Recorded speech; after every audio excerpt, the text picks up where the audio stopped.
Sourde et courageuse avec Julie Châtelain.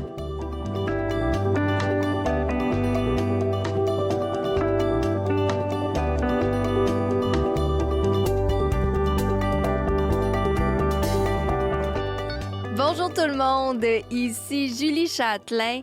Bienvenue dans la deuxième émission Sourde et courageuse. Je suis vraiment contente de pouvoir vivre cette aventure-là avec vous, de vous faire rencontrer, découvrir des femmes sourdes, malentendantes, vraiment inspirantes. Je suis encore accompagnée de mon interprète, je dis mon interprète, c'est pas la mienne, de l'interprète Lynn Gargano, qui va interpréter finalement tout le contenu de mon émission. C'est filmé aussi, donc vous allez pouvoir retrouver les images parce qu'on veut que ça soit accessible à la communauté sourde, évidemment.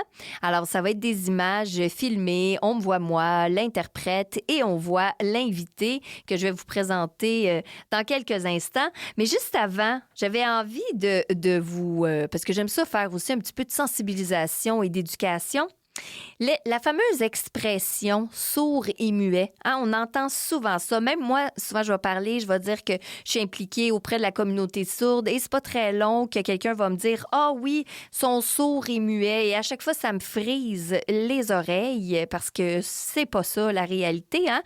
Parce que le fameux sourd et muet revient dans le temps, là. C'est des siècles et des siècles qu'on disait ça. Et la plupart des personnes qui sont entendantes avaient une image péjorative de la sourdité et de la mutisité. Et ce qu'on peut voir, c'est que finalement, les gens pensent que les personnes sourdes, en fait, ils ont une difficulté à communiquer. Et si on a une difficulté à communiquer, ça veut dire qu'ils sont muets. Alors que le muettisme, la mutisité, je ne sais jamais quel mot dire, et en fait, c'est en lien avec les cordes vocales. Hein? Le muet, ça veut dire qu'il n'y a aucun son qui peut sortir de la bouche, absence de cordes vocales. Et les cordes vocales des personnes sourdes fonctionnent parfaitement. Ça n'a aucun lien. Alors, on enlève le fameux mot sourd et muet et on se concentre à dire sourd ou malentendant. Et là, ma prochaine invitée que je reçois, elle est malentendante, justement, oraliste. Et on va pouvoir entendre sa voix. Donc, ça le dit, hein, elle n'est pas muette du tout. C'est Mariana Ruel. Allô, Mariana? Allô? Allô? Tu me disais que tu étais contente parce que tu as dit « Wow, la radio, c'est comme si là, ça devient accessible, hein? » Oui, en effet, toute ma vie, j'ai entendu comme la radio dans la voiture et tout. Bon, j'ai jamais rien compris que tu disais, mais je trouvais ça le fun aujourd'hui d'être invitée pour... que ça soit accessible, là, c'est le fun, c'est de la technologie. Oui, oui, vraiment. Et là, Mariana, justement, les gens disent, OK, mais là, elle entend. Donc, ça veut dire, si on remonte là, à la petite Mariana, t'es née, est-ce que t'étais sourde? Est-ce que t'étais déjà, on appelait ça malentendante?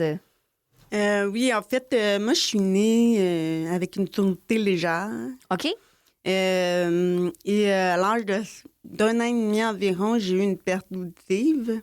Complète? Et non, ça a descendu comme graduellement parce que c'est dégénératif. Fait que dans le fond, ça l'a descendu graduellement. OK. Et là, je me suis mis à crier. À crier. Ah oui? Crier, oui, sans arrêt. Puis moi, j'ai 2 frères plus vieux qui sont entendants. Puis mes parents se sont tout de suite mis à douter, à dire, voyons, c'est pas normal, qu'est-ce qui se passe? Mais ils n'ont jamais comme associé ça à la surdité. Tes parents sont-ils entendants? Oui. OK, c'est ça. Donc, parents entendants, frères entendants. Oui. Ouais. Et la petite Mariana, toute seule, sourde, fait que là, tout d'un coup, il y a une perte auditive. Et là, qu'est-ce qui se passe? Et toi, tu cries. Parce que dans le fond, tu cries parce que tu n'entends plus dans tes oreilles. Alors, c'est comme une façon d'aller percevoir quand même un son. Mais tu sais comment que je pouvais juste plus communiquer. Tous les mots qu'on essayait de me montrer, d'apprendre, ça rentrait pas. Mais au début, là, dans le fond, toi, on t'enseignait le français oral. Ben moi, quand je suis née, j'avais 1 an et demi, fait que oui, là, j'avais Ouais. appris quelques mots. Oui. Mais- Maman, papa. Ouais, genre, à peu OK. près, là, c'est des mots super simples. Je Oui. n'étais pas parfait parce que c'est quand même une sourdité légère Ouais. quand je suis née. Oui. Mais il y avait personne qui était au courant. Puis on a découvert ça quand j'avais 3 ans et demi. Et Ouais. Fait que, officiellement, 3 ans et demi, on a découvert que finalement, tu avais une surdité, quoi, finalement, profonde, moyenne à ce moment-là. moyenne, OK? Oui, c'est ça. Moyenne à sévère. Puis, c'est ça. Pendant mon enfance, j'ai eu 3 grandes pertes auditives importantes. Donc, à 1 an et demi, Oui. au primaire, puis ensuite au secondaire. Ah oui, OK. Donc, Ça veut dire qu'au début, tu es sourde légère. Après ça, sourde moyenne à sévère. Et là, tranquillement, sourde profonde. c'est ça. OK. Mais là, comment ça se fait qu'on arrive à, à communiquer, toi et moi? Parce que, dans le fond, sourde profonde, habituellement, il n'y a plus aucun son autre, peut-être que des vibrations. Ben en fait, une sourdité profonde, c'est pas nécessairement une sourdité complète. OK. Dans le fond, moi, j'ai commencé à apprendre à parler aussitôt au moment qu'on m'a mis des appareils à 3 ans et demi. Tu as eu des appareils. Oui. OK. Des appareils, tu sais, juste expliquer aux Un appareil auditeurs. auditif, là, dans le fond. Oui. Tu dis. Mais c'est-tu un implant cochléaire, comme on entend Non. des fois? Non, OK, c'est pas la même chose. Non, c'est pas du tout la même chose. Moi, c'est vraiment comme un contour d'oreille avec un embout. Oui. Puis là, dans le fond, le son, il est complètement naturel, mais il est Fort. amplifié. OK. Là, ça veut dire qu'à ce moment-là, on te met des appareils, mais encore là, c'est pour l'objectif, c'est que tu sois en mesure de communiquer le français. Exact. OK. Ouais. OK. Et Dans ça- le fond, c'est ça, le but premier, c'est que l'enfant soit capable de parler. OK. Et là, à ce moment-là, on met les appareils. Ça veut dire que toi, tu fais ton parcours, une partie de ton parcours scolaire dans une école régulière avec des entendants? Ben oui, en fait, au moment où on m'a mis des appareils à 3 ans et demi, j'ai été suivie à l'Institut Raymond Dewar à Ouais. Montréal Oui. pour apprendre à parler, pour apprendre à communiquer, parce que c'est pas la même chose qu'un enfant entendant qui apprend à parler avec les gens autour. Mhm. C'est beaucoup des techniques qui sont différentes. Mais là, on parle au niveau vraiment, au niveau oral. Ils t'ont pas appris la LSQ. C'était pas Non, c'est pas du tout la même chose. C'est ça, c'était pas ça la priorité. La priorité, c'était Non. que tu sois fonctionnel avec le français. Ouais. Que OK. je sois capable de faire de la lecture labiale, Ouais. de reconnaître les sons, que je sois capable de décoder les mots, décoder la parole, dans le fond, Parce que- d'associer les sons avec la lecture labiale. Oui. C'est vraiment ça. Quand tu dis la lecture labiale, là, pour les gens, là, de bien comprendre, en fait, c'est ce qu'on appelle lire sur les lèvres. Ouais. Un peu comme, exemple, toi et moi, on parle. Si tu vois ma bouche, tu es en mesure de quand même bien comprendre parce que pour vrai, nous, on Ouais. peut avoir des grandes discussions et on se comprend très, très bien. Parce que c'est Oui. vraiment quelque chose de facile avec toi parce qu'il y a des personnes, on le voit tout de suite que on va dire 2-3 mots et on va devoir même ajuster notre propos avec des mots simples et tout ça. Mais toi, pas du tout. On peut vraiment parler de n'importe quoi. Mais par contre, si je me tourne de côté et je te parle encore, là, tu viens de perdre tout ce que j'ai dit. Ouais. Dans le fond, ça s'appelle un bris de communication. là, C'est ça. carrément. Donc, on doit vraiment tout le temps se regarder. Oui, mais c'est ça qui est différent, c'est que quand j'étais jeune, j'étais capable d'entendre, mettons, au téléphone, ou j'étais capable de céder plus de mots avec, mettons, mon père, qui a la Ouais. voix très grave. OK? Donc, avec lui, ben, j'ai été longtemps capable de parler au téléphone avec lui, mettons. Mais Ah, tu sais, ouais. vraiment simple, genre, papa, peux-tu venir me chercher? Ouais. Oui, quelle heure? Tu sais, c'était vraiment simple, pas Ouais, une ouais. conversation. Non. Mais avec le temps, les années, ben là, C'est plus possible. c'est plus possible. C'est ça, là, tu peux aujourd'hui, pas parler au téléphone. non. là. C'est ça. On C'est est, ça. on est vraiment dans... Là, t'as eu une perte auditive plus importante. Ouais. Ce qui veut dire que là, as-tu encore des appareils? Non, en fait, j'ai... Alors, quand on m'a mis des appareils, Ouais. on m'a forcé, en fait, là. Puis souvent, les enfants, ils vont les enlever, les Ouais. appareils, parce que ça les dérange. Mais Oui. moi, je gardais juste un appareil. Puis OK. j'enlevais l'autre, puis là, je disais que j'avais mal. Oui. Puis on a réessayé plusieurs fois, puis ça me fait vraiment mal. C'est pour vrai, ça te fait mal, les Oui, appareils? ça me fait vraiment mal dans l'oreille droite. Dans le fond, C'est le j'ai son une malformation différente. de l'oreille en tant que telle? Ou Ouais, c'est... dedans l'oreille OK. interne, j'ai une malformation qui est différente de La l'oreille gauche. OK. Fait que ça fait en sorte que tous les sons qui sont amplifiés, Oui. ben si je sens le tympan vibrer, ça OK. fait mal, c'est Ouais. hyper douloureux. J'ai la tête qui shake tout le temps quand j'ai un appareil. Pour vrai, c'est désagréable. Même sans appareil, Oui. si je suis à côté d'un haut-parleur, Oui. je suis obligée de me boucher l'oreille. Ah, oui, hein? Alors que celle-là, j'ai un appareil qui est amplifié fois 10, Oui. le son. Oui. Ça me dérange aucunement. OK. Ça veut dire que dans le fond, tu as ton oreille gauche qui a tout le temps un appareil. Oui. Là, en ce moment, tu as dans le fond ton appareil du côté gauche. Oui. Tu n'en as pas du côté droit. Non. Et Dans le fond, j'appelle ça l'oreille morte. que dans le fond, elle est là, par parure, d'avoir une belle oreille et pouvoir mettre des boucles d'oreilles. Mais Ça. il n'y a rien que tu entends avec cette oreille-là? Non, il n'y a absolument rien. OK. Puis je veux pas même les Non. tests de 2 grammes et tout. J'y Ouais. refuse tout de cette oreille-là parce que c'est vraiment Ça douloureux. fait mal, ouais, Ouais, c'est c'est ça. vraiment douloureux. C'est vraiment peu agréable. Mhm. Et ça veut dire que là, toi, à ce moment-là, avec ton appareil, où est-ce que tu es finalement malentendante, qu'on pourrait dire, oraliste, ben, comment ça se passe? Parce que là, dans le fond, tu as fait ton parcours scolaire comme une entendante. Et là, après ça, oui, c'est ça, mais ça reste que tu n'es pas entendante, là.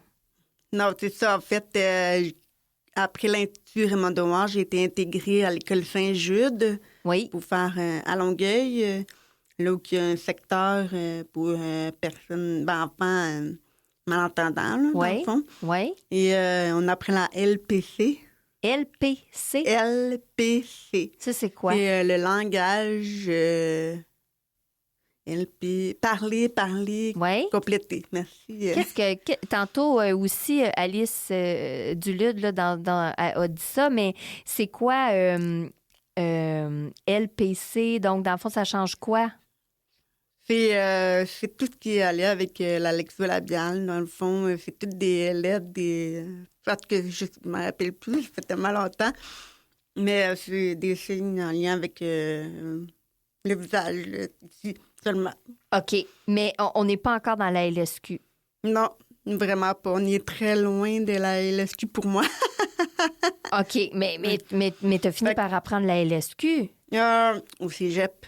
OK, mais est-ce que là, c'est parce que là, justement, tu as fait tes études, bon, tu es à Saint-Jude, là... À Saint-Jude, j'ai été intégrée tout de suite à 6 ans en première année de primaire, intégrée à l'école de mon quartier. Ah oui, OK. Oui. Fait que T'as fait ton j'ai fait parcours. ma scolarité au complet Intégré. avec les entendants, puis OK. avec un système, là, un système FM qu'on appelle. Oui.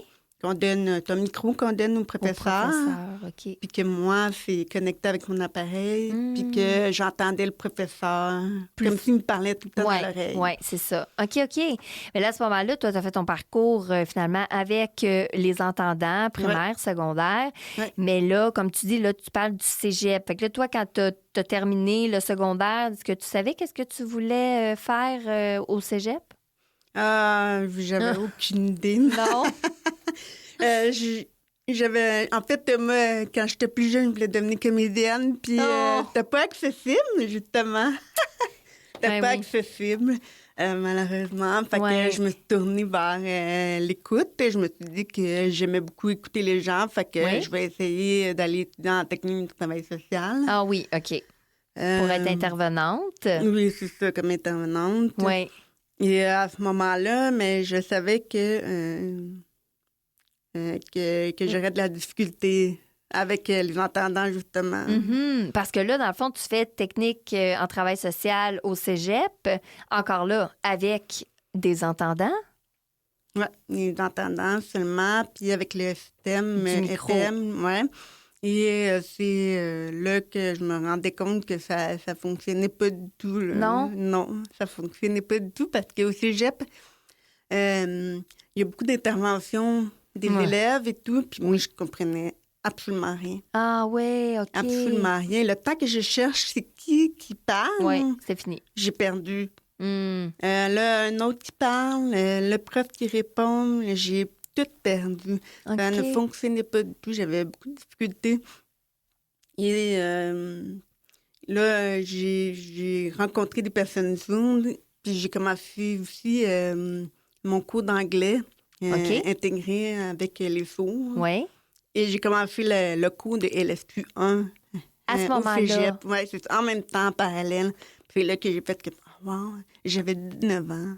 Fait que t'es vraiment allé faire un cours. Quand on dit LSQ, c'est vraiment comme apprendre, moi qui veux aller apprendre l'anglais parce que je suis pas très bonne en anglais. Donc, c'est vraiment la même chose. Je pourrais aller apprendre la LSQ aussi, là, facilement.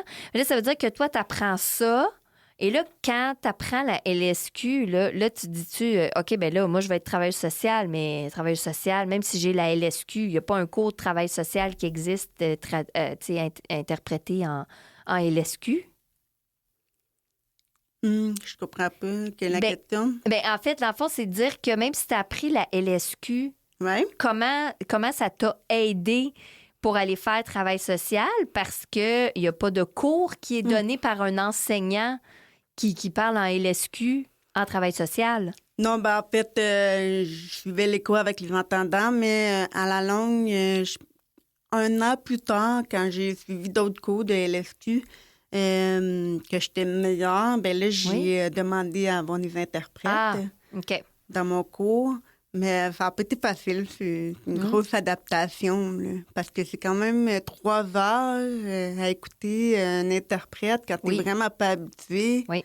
C'était vraiment pas facile. Mais c'est pour ça que tu dis que tu avais 19 ans, là, donc c'est quand même impressionnant parce que c'est pas, c'est une deuxième langue là, ou une troisième, ou c'est vraiment un autre langage. Ça veut dire qu'à 19 ans, tout d'un coup, oui, tu veux travailler, tu veux être technicienne en éducation spécialisée, mais là, tu as un défi finalement d'apprentissage. Y a-tu des moments où est-ce que tu voulais lâcher tout ça? Non, vraiment pas. Non. Je suis tombée totalement en amour avec la langue puis avec la communauté sourde. C'est là que je me suis rendu compte que j'ai commencé à accepter cette identité-là d'être sourde, en fait. Parce qu'on dit malentendant, mais je sais pas, j'ai un malaise avec ce mot-là, pour vrai.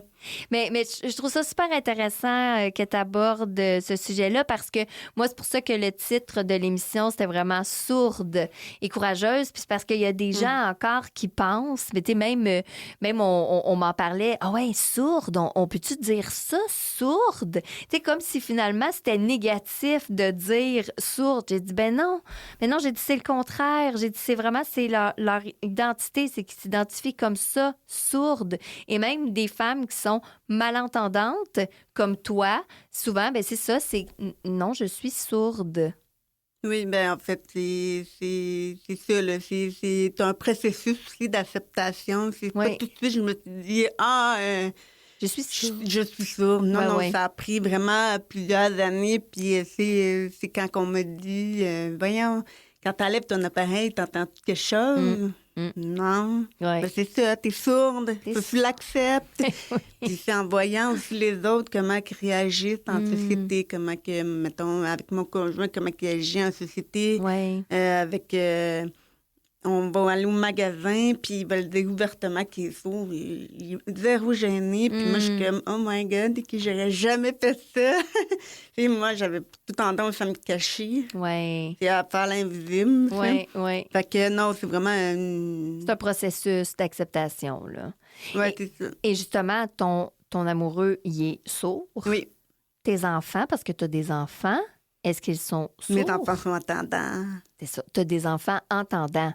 Ça Oui. aussi, tu sais, des fois, on a l'impression, ben là, parce que là, toi, t'es sourde, ton conjoint, il est sourd, on va avoir des bébés qui vont être sourds. Mais non, tu as des enfants entendants. Oui.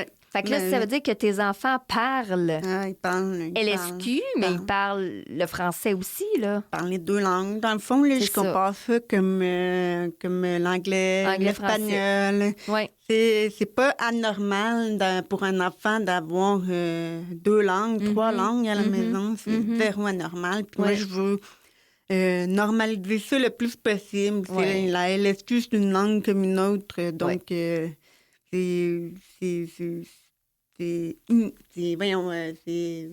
ça fait partie de notre maison. Oui. Ça veut dire que dans votre maison, justement, ça parle. Les deux. Le mélange des deux ensemble, là. Ça doit être magnifique, là. Tu sais, ça doit être... Tu sais, parce que justement, si ton petit bonhomme, il est dans la pièce d'à côté puis il dit « Maman! » Tu l'entendras pas.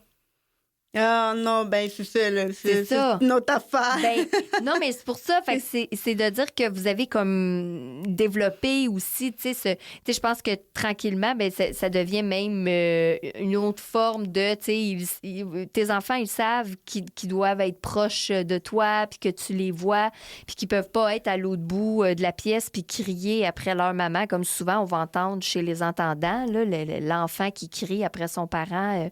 Viens ici! Fait que le parent, il l'entend, fait qu'il peut y aller, mais pas toi, là. Ben moi, c'est ça mon problème, c'est que j'entends quand même un peu. Oui. Fait que je vais toujours aller vers les cris. Oui. Fait que du moment que j'enlève mon appareil, que j'entends pas, ben eux, ils sont pas contents. Ça t'arrive d'enlever ton appareil à la maison? Oui, ça m'arrive. Oui, oui, souvent. Mettons, le matin, je me lève, j'ai pas d'appareil. Ah, c'est ça. Et la nuit, j'ai pas d'appareil. Quand je vais me laver, j'ai pas d'appareil. Ouais, Donc, il y a des moments où, mettons, j'ai une migraine, ben, je vais enlever mon appareil, tu sais, parce que les sons, ça va tout déranger. Donc, pour eux autres, ça a été difficile de comprendre que maman, elle n'entend pas tout à fait. Ben oui. Fait que là, il était habitué à ça. Fait que c'est ça que le problème avec les gens en société, avec une personne malentendante comme moi, qui est capable de parler, capable de communiquer, ben c'est qu'on oublie que je suis sourde. Que t'es sourde, c'est ça. Mais ça veut dire que toi, avec tes bébés là, qui pleuraient là, la nuit... Ah, on avait un système de lumière. Bon, c'est ça. Mais c'est pour dire que dans le fond, il y a des systèmes. T'sais, alors oui, quand tu dis, ben oui, j'ai pas mes appareils, je suis sourde, la nuit, je dors pas avec mes appareils, ça prend une lumière. Donc, c'est toutes des adaptations quand même qui sont importantes. Oui. Là. Oui. C'est super important. Oui, mais oui. Puis finalement, est-ce que tu avais réussi à travailler comme intervenante là, en travail social? Oui, j'ai déjà travaillé 2 fois auparavant, puis dans la communauté sourde. Oui, c'est ça. Puis j'ai beaucoup aimé ça. Oui. Mais finalement, j'ai décidé de prendre un autre parcours. Oui. Mais c'est plus en lien avec les langues, justement, là, que je travaille. OK, donc qu'est-ce que tu fais, justement, à ce niveau-là, au niveau des langues? Là, présentement, je travaille chez Eversa. Oui, Eversa. Puis on travaille beaucoup sur l'accessibilité pour les personnes sourdes, justement. Donc, c'est vraiment en lien avec la langue, la traduction, l'enseignement, découvrir l'étude, etc. Là. Il y a plein de projets. Là. OK. Mais exemple, concrètement, là, toi, t'arrives à ta job, là. Qu'est-ce que tu fais, là? Moi, je fais de tout. Ah, OK. Mais tu fais pas d'intervention. Ben, en fait, là, je suis comme dans les consultations, les projets. Oui. Je gère, mettons, des projets de traduction de l'école, Lucien Pagé. Mettons, je vais distribuer les demandes de traduction des examens aux personnes qui peuvent traduire ça. Mais quand tu dis traduction, là, juste pour être sûr, c'est qu'exemple, parce que Lucien Pagé, c'est déjà une école pour les enfants, les adolescents sourds. Ben, les papiers, les examens sont écrits en français. Oui. Donc, déjà, en partant, c'est pas accessible pour des élèves qui ont plus de difficultés à ce niveau-là. Donc, on dit, exemple, les examens, ça vient du ministère, finalement. C'est des examens du ministère? Non, les examens en général, Oui. sont tout écrits. Il faut tout écrire. C'est ça qui est difficile, c'est que les élèves sont évalués sur les réponses qu'ils écrivent. Mais qui lisent. Parce que les enseignants à Lucien Pagé, est-ce qu'ils sont sourds? Oui, mais ils ont les examens, c'est tout en format papier. OK, donc c'est pareil. Fait qu'ils peuvent pas faire comme d'examen en format en LSQ. C'est pas adapté là, à ce niveau-là encore. OK. Là, fait qu'on fait traduire, puis aussi, ça évite favoritisme ou de donner les réponses. Oui. Fait que quand c'est quelqu'un qui est neutre, qui traduit par vidéo, ben là, après ça, le professeur, il donne l'examen par vidéo. Là, là, l'élève peut répondre, avoir une meilleure réponse. Oui. Fait qu'il va avoir compris avec la LSQ. Oui. Puis toi, à ce moment-là, dans le fond, tu fais plus d'intervention.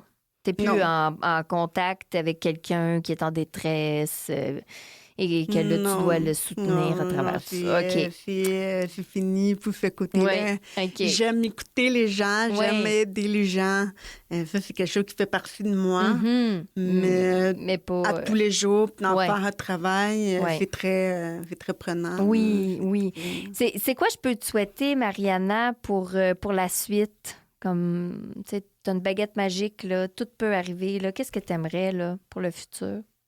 Ah, mon Dieu, j'aimerais ça que ça soit tellement comme accessible partout, puis que j'avais pas besoin de me réexpliquer, puis comme de dire, ben oui, mais j'entends un peu, je suis capable de parler, mais je suis sourde. Puis j'aimerais ça que les gens ils soient capables de s'adapter, puis de m'aider aussi. Parce que c'est pas juste à moi là, qui s'adapte aux autres, mais que les autres aussi puissent s'adapter à moi. Aussi que la société soit plus ouverte, là, dans le fond, là, à ce niveau-là. Là. Oui. Vraiment, merci infiniment, Mariana. Je suis super contente. Ça me fait plaisir. Merci à toi. Oui, que tu sois venue dans mon émission. Ça a été un grand plaisir. Merci beaucoup. Merci. Je suis très heureuse d'avoir rencontré Mariana. Et on va faire une petite pause et on va aller rejoindre Rachel Filion, qui est psychologue, pour la prochaine entrevue.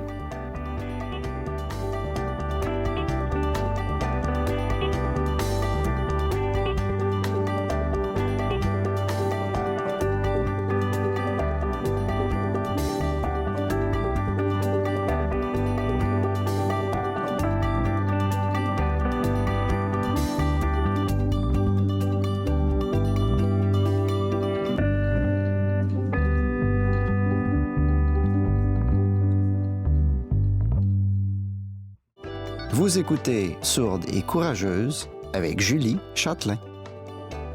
On va poursuivre maintenant avec une autre belle entrevue. Rachel Filion, qui est psychologue. Et déjà, moi, je la connaissais pas, Rachel Filion. Elle n'est pas du coin. Elle est plus du côté de Québec. Alors, je savais pas c'était qui Rachel Filion. Et là, il y a plusieurs femmes sourdes qui me nommaient Rachel Filion. Et je me suis dit, OK, je vais rentrer en contact avec elle. Je veux découvrir cette femme-là. Et on dirait que j'étais impressionnée juste de savoir qu'elle était psychologue en plus. Donc, on va pouvoir jaser avec elle de son parcours. Allô, Rachel? Bonjour. Je suis vraiment contente d'être ici pour vous parler de mon parcours. Ben oui, mon Dieu, c'est fabuleux parce que tu m'as envoyé ta bio pour que je découvre un petit peu ton parcours qui était quand même assez atypique. Et là, c'est pour ça que je me suis dit que tu étais une personne, femme sourde, parfaite pour le concept qui est sourde et courageuse. Et ton parcours a été teinté de plusieurs défis. Rachel, toi, tu es née sourde profonde. Oui, exactement. Oui. Okay. J'ai eu un virus. J'ai attrapé un virus avant la naissance. Et ça m'a rendue sourde dans le ventre de ma mère. OK. Et on a détecté ma surdité à 11 mois avec des tests. Et on m'a diagnostiqué ma surdité à ce moment-là. Et là, on s'est dit, on fait quoi? Et puis, il y a eu l'apprentissage à la langue des signes. Ma mère ne voulait pas que je perde ma capacité à parler. Donc, il y a eu du travail de fait là-dessus.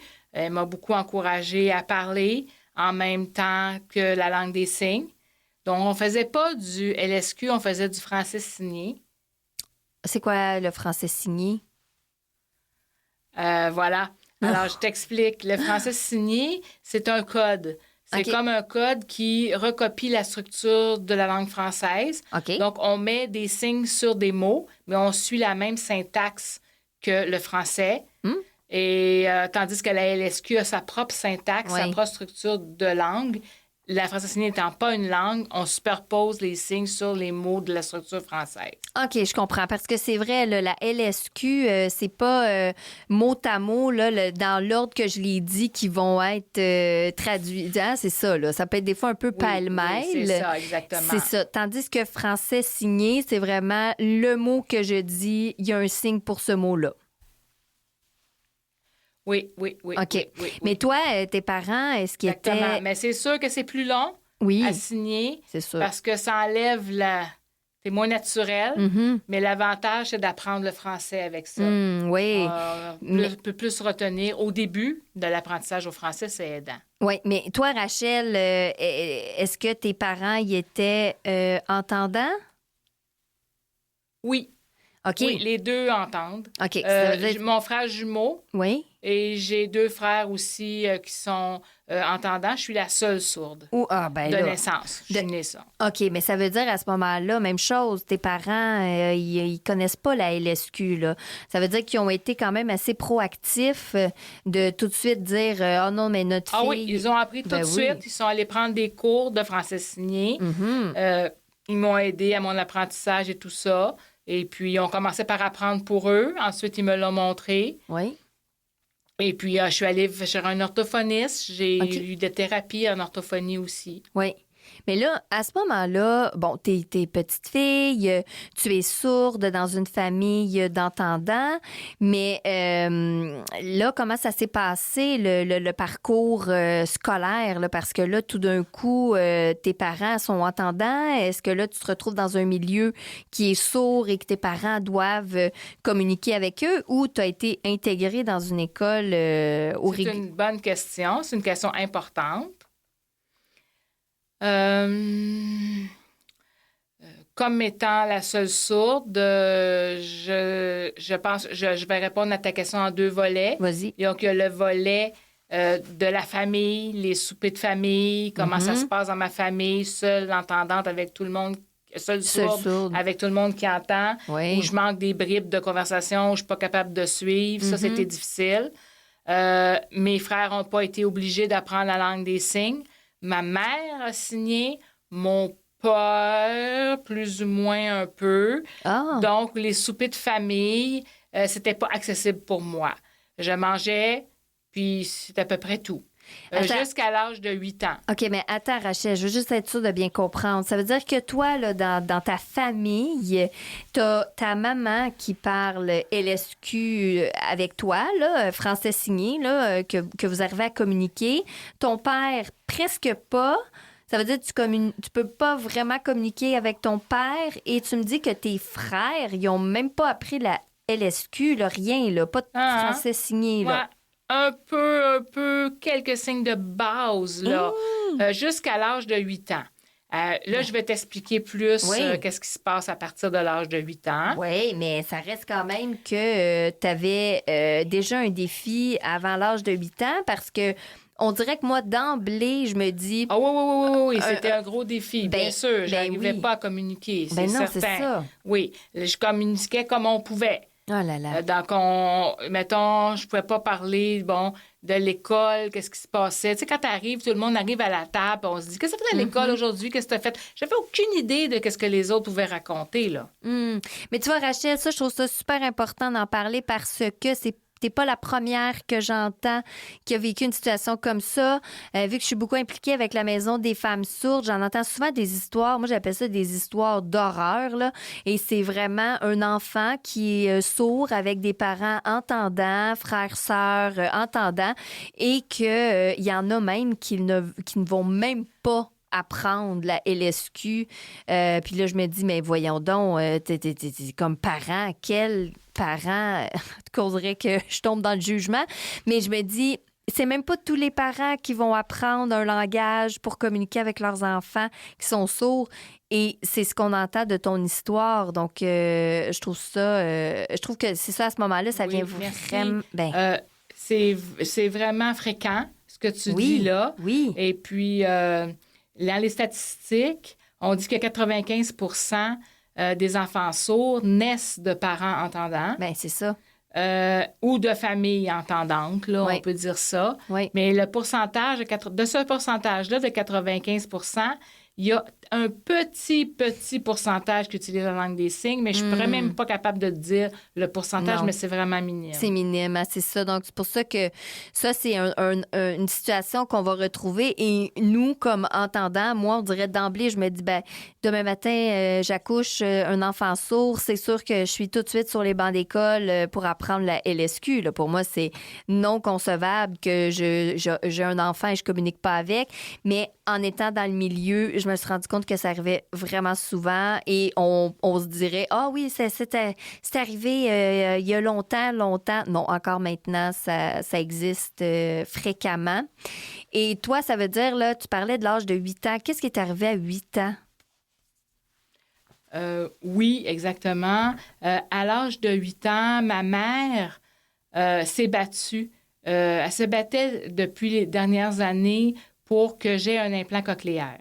OK, attends un peu. Et implant cochléaire, qu'est-ce que c'est? Parce que juste avant, on avait... parce que l'implant cochléaire... Oui. C'est un dispositif que, si une personne peut avoir des appareils auditifs. C'est ça, c'est quoi? Alors, l'appareil auditif fait de l'amplification du son, mais ça se peut que ça ne fonctionne pas. Oui. Ça se peut que la personne sourde soit trop sourde profonde, qu'elle n'ait pas de reste auditif suffisant pour bénéficier des appareils auditifs. Oui. Alors, une autre technologie qui existe, c'est l'implant cochléaire. Oui. Donc, cet implant cochléaire-là, c'est une opération. Alors, on va aller s'intégrer dans la cochlée. On va aller dans la cochlée, on va mettre des électrodes et on va aller remplacer les cils qui vibrent dans notre cochlée pour faire les sons. Okay. On va mettre des petits électrodes et ça va remplacer l'oscillement des cils qui fait qu'on reçoit le son. Ça va être les petits fils-là qui vont le faire. OK. Et parce que c'est sûr que moi, ma cochlée était endommagée à ce moment-là. Mais alors, on appelle ça une surdité neurosensorielle. OK, mais c'est pas tous les sourds qui peuvent avoir des appareils cochléaires non plus, là. Oh non, pas tous. C'est ça, Pas tous. Ça prend une prédisposition. Non, il faut passer un examen, il faut rencontrer un psychologue, il faut rencontrer un orthophoniste. Il va avoir pour savoir si on est apte ou pas à recevoir cet implant-là. OK. Si on a eu des appareils auditifs pendant longtemps, on peut l'avoir. Si on a enlevé nos appareils auditifs, on a eu une déprivation sensorielle. Oui. Une déprivation sensorielle. Oui. Donc, les oreilles ont été privées du son pendant longtemps. C'est pas possible d'avoir un implant cochléaire non plus. Là, je suis un peu perdue de mon fil quand je me disais qu'à 8 ans... Oui, c'est ça, à 8 ans que tu disais que finalement... J'avais une malformation de la cochlée. Donc, c'était impossible pour moi. Physiquement, mon oreille, c'était pas compatible de recevoir un implant cochléaire. Donc, je pouvais pas avoir ça. OK. Des fois aussi, il y a des gens qui ont une calcification de la cochlée. Donc, ça devient dur comme un os. Donc, ils peuvent pas aller mettre les petits électrodes. Et des fois, ça peut être une méningite aussi. Il y a plein de raisons qui font que ça marche pas bien. Mais toi, as-tu un implant cochléaire ou pas? Bon, voilà. J'ai eu, donc, de 0 jusqu'à 8 ans, j'avais pas d'implant, j'avais pas d'appareil, j'avais rien, j'avais ni prothèse, j'avais absolument rien, j'entendais rien. OK. Et puis, alors, même ma propre voix, ma famille à l'extérieur de ma famille, personne ne me comprenait quand je parlais. Je parlais, mais j'étais intelligible. Personne ne comprenait ce que je disais. Okay. Je n'étais pas capable de reproduire rien parce que j'entendais rien. Oui. Puis là, ensuite... Puis là, à 8 ans, j'ai eu mon implant. Oui. Et puis là, je suis allée faire des sessions d'orthophonie. J'ai eu du feedback. Puis j'ai été capable d'entendre ma propre voix et de corriger. Donc, je me suis mis à parler et utiliser ma voix après l'âge de 8 ans et j'ai amélioré beaucoup. Comme oraliste, finalement, là. Donc, à 8 ans, tu... Oui. Je peux parler, bien sûr. C'est ça. On pourrait jaser ensemble en autant que tu vois bien mes lèvres bouger. On pourrait communiquer. Oui. Attends un petit peu, je vais ouvrir mon micro.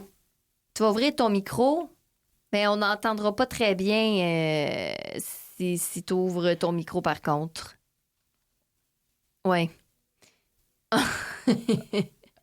Un instant, parce que là, elle a la tête baissée, fait qu'elle Elle la voit plus, là? Je peux pas lui dire. Oh, bon, ça, c'est des petits...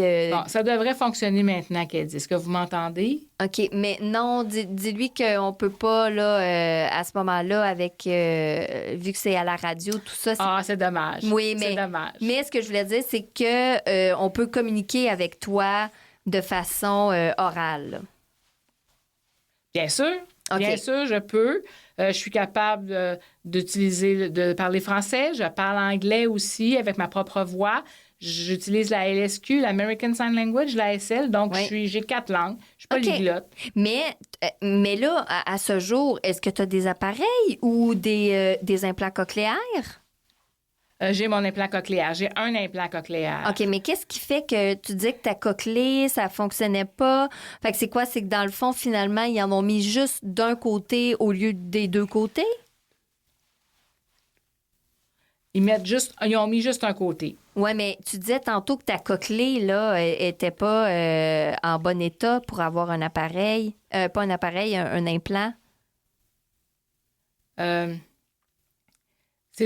La situation, c'est que quand j'ai eu 8 ans, le programme pour l'implant cochléaire, c'était vraiment encore expérimental. Ah, d'accord. Puis c'était pas encore répandu, fait qu'ils ont ils essayaient d'implanter, voir ça marche-tu, ça marche pas.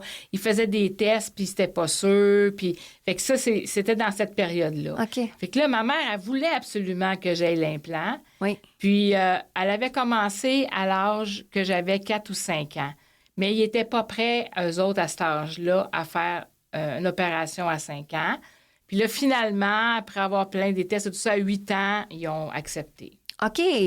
Mais là, ça veut dire que à ce moment-là, avec les implants, là, est-ce que tu entends comme peut-être pas comme moi, là, qui entend, mais t'as combien de pourcentage? Non, j'entends pas comme toi, bien sûr. J'entends pas comme toi, t'as pas combien du de tout. pourcentage? L'implant, mettons, c'est un fil, on met 22 ou 24 électrodes qui implantent dans la cochlée. OK.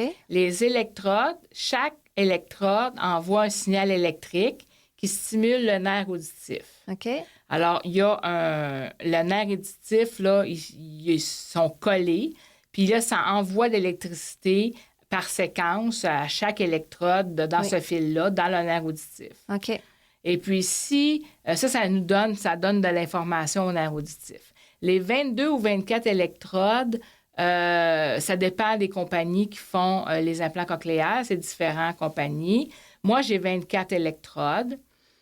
Et toi, avec ton audition normale, je pense que c'est 15 ou 22 000 cils que tu as dans ta cochlée. OK. Et ça veut dire que toi, des très petits sons, chaque cil est responsable d'envoyer de l'énergie à ton cerveau et un message. Moi, j'en ai 24 au lieu des milliers. Ah oui, hein? Donc, c'est un son plus électronique, je te dirais. OK, je comprends. Mais... Fait que c'est sûr, c'est ça. Fait que là, dans le fond, J'entends beaucoup moins que toi. Oui, bien, c'est ça. Je faisais un peu comme une petite blague parce que je m'en doutais bien. Mais là, dans le fond, à ce moment-là, ton implant cochléaire. Et à quel âge que tu l'as eu, ton implant cochléaire? J'avais 8 ans. C'est ça. Fait que vraiment, tu l'as eu à 8 ans. Ce qui veut dire qu'ensuite, est-ce que ça l'a aidé pour ton parcours scolaire? Tu sais, que justement, tu es allé faire un cours pour être psychologue. Oui. Ça m'a beaucoup aidé. OK. Il faut comprendre que j'étais obligée d'aller dans des rendez-vous d'audiologie, faire de l'entraînement auditif pour apprendre à reconnaître les sons que j'entendais. Est-ce que ça, c'est un A? Est-ce que ça, c'est un I? Est-ce que ça, c'est un U? Ça a été beaucoup d'entraînement et ça n'a pas été... moi, j'ai parlé de... Tu sais, je n'avais jamais entendu jusqu'à 8 ans.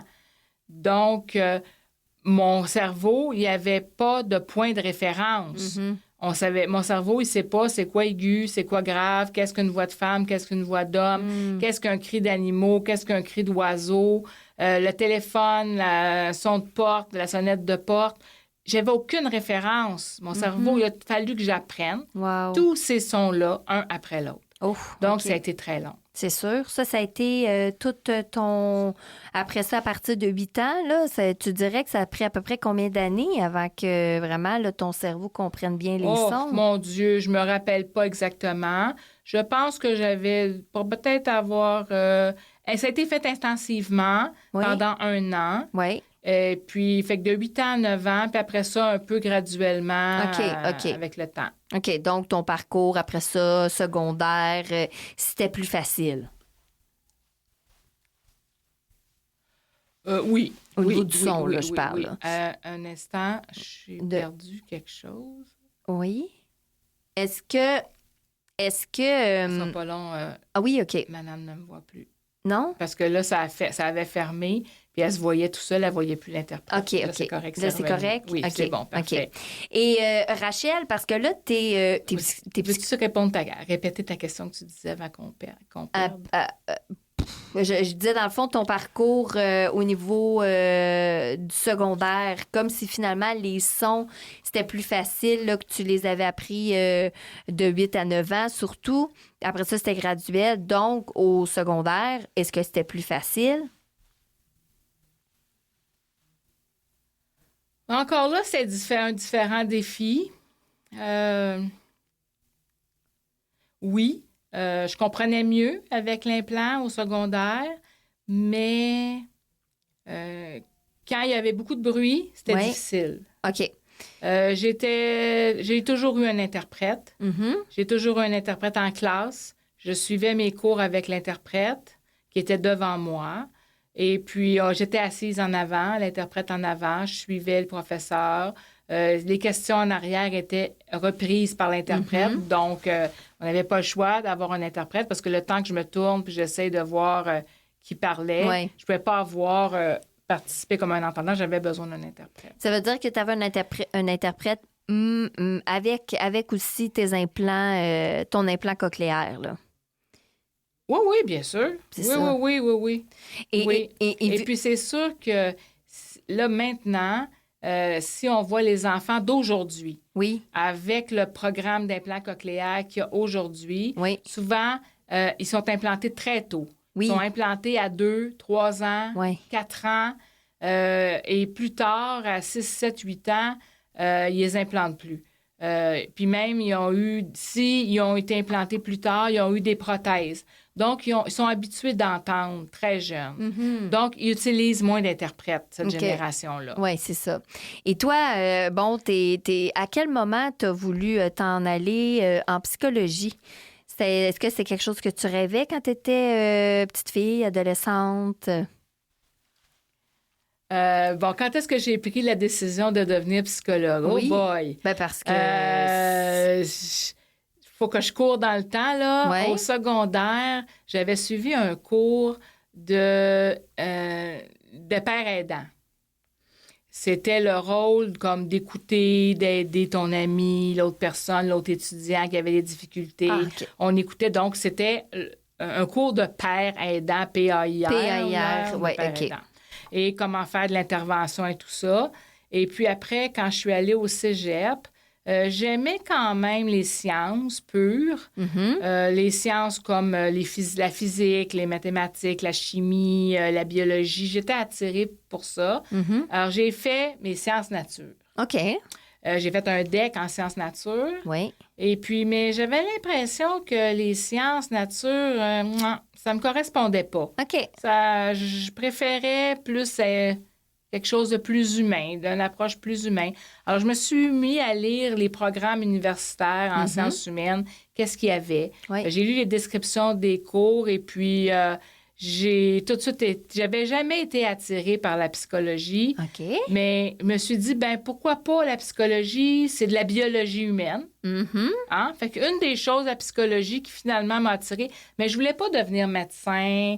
J'avais pas les notes pour me permettre d'aller en médecine. Oui. Donc, j'ai opté pour la psychologie. Et puis, j'ai essayé 1 an et j'ai fait le saut. Et puis, c'est ça. Finalement, je tombe en amour avec ça. J'ai adoré la psychologie. Et depuis petite, ma mère et moi, on avait des arguments. On parlait des humains. Pourquoi les gens font ci? Pourquoi les gens font ça? Oui. J'essayais de comprendre la vie. J'essayais de comprendre les comportements humains déjà petites. Fait que ça a comme été un chemin naturel vers la psychologie. Et puis, c'est comme quelque chose que j'avais en dedans de moi, mais que je ne savais pas et qui a émergé à l'université. Mais ça veut dire que tu as fait ton parcours cégep et université avec une interprète? Oui. OK. Oui. Puis un preneur de notes aussi. OK. Et ça, c'était le gouvernement là, qui payait ça, là? Oui, le gouvernement payait ça pour les services. OK. Oui. Puis toi, après ça, parce que là, d'être psychologue, c'est le défi au niveau du travail, hein, parce que là, tu es vraiment en interaction, en relation d'aide. Est-ce que ça veut dire que tu es psychologue pour les sourds uniquement? Non, pas seulement pour les sourds. Non. OK. Monsieur, madame, tout le monde. Est-ce que parce que tu as une interprète avec toi à tous les jours que tu travailles ici? Non, j'ai pas besoin d'interprète. Non? On utilise un micro, un micro sans fil. Oui. Donc, le client a un micro sans fil qui est connecté directement par Bluetooth dans mon appareil. Oh mon Dieu, wow. Puis, et là, j'ai l'émetteur à côté du client. Puis là, j'entends directement dans mon appareil. Donc, ça m'aide. Ah oui? C'est moins fatigant. C'est moins fatigant. Wow! Ah, oui. Ça veut dire que tu peux avoir... Et aussi, moi, j'entends... Si je me fie simplement à ce que j'ai juste mon appareil, c'est un peu fatigant. Fait que je me limite à 3 clients par jour. Je fais pas plus que ça parce que c'est trop fatigant. Okay. Avec le micro, ça m'aide. OK. Ça me fatigue moins. Et à ce moment-là, ça veut dire que tu as la personne qui vient dans ton bureau, il y a un micro, et est-ce que justement tu dois lire sur ses lèvres aussi? Je lis sur ses lèvres aussi. Aussi, OK. En même temps. Je profite de ce que j'entends, puis je complète avec si c'est un client sourd, j'utilise la langue des signes, j'utilise le mode de communication de prédilection de mon client. Donc, je suis assez flexible. Mais je trouve ça vraiment impressionnant, Rachel, là, parce que là, déjà, être psychologue, on s'entend que c'est pas simple. Moi, je suis pas psychologue, mais je suis intervenante. Là. J'ai fait une formation en éducation spécialisée, donc je sais c'est quoi la relation d'aide. J'ose imaginer psychologue et en plus avec les défis au niveau de la langue. Je trouve ça vraiment impressionnant. Et toi, ça veut dire que quand tu étudiais, là, tu savais déjà que tu t'en allais dans une branche quand même qui allait avoir des défis, là. Ah oui, je savais qu'il y aurait des défis. Oui. Je savais qu'il y aurait des défis, mais je vais t'avouer franchement que j'ai eu des doutes. Oui. J'ai eu des doutes. C'est pour ça que j'ai décidé d'aller en stage au public. Je suis allée voir concrètement qu'est-ce qui se passait. Les entendants, qu'est-ce qu'ils viennent nous raconter? C'est quoi la clientèle entendante? Je me suis dit, je pense que ça va fonctionner. Oui. Mais je ne suis pas allée en pratique privée dès le départ. Je suis allée travailler au public avant parce que je n'étais pas certaine que les clients entendants voudraient d'une psychologue sourde. Je doutais de ça parce que c'est eux qui payent. Hein? Oui. Parce qu'ils veulent un bon service là, quand ils payent. Ils veulent un service parfait. Là. Ils ne veulent pas un bris de communication. Ils ne veulent pas que je les fasse répéter, que je ne comprenne pas.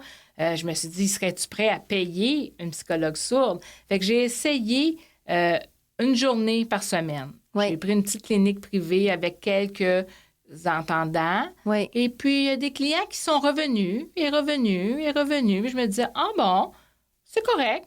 Je pense qu'il y a de l'intérêt, puis je pense qu'il y a des gens que ça ne dérange pas que je sois sourde. Ils m'acceptent comme je suis. Mais Rachel, c'est vraiment super intéressant. J'ai une bonne relation avec les gens. Oui, on doit s'arrêter. C'est vraiment super intéressant. Ça veut dire que les gens peuvent aller sur ton site, Rachel Filion, même si on est entendant, et on va avoir un service avec toi d'une psychologue extraordinaire. Merci beaucoup, Rachel, d'être venue pour cette entrevue. Merci. Merci à vous. Merci. Bonne journée. Merci, au revoir. Au revoir. Eh bien, moi, je vous remercie. Ça a vraiment été une belle émission. Je remercie d'offrir cette tribune pour parler de femmes qui sont sourdes et qui sont courageuses. Merci à Canalem. Merci à Mathieu Tessier pour la mise en onde. Et nous, on se retrouve la semaine prochaine. Bye bye.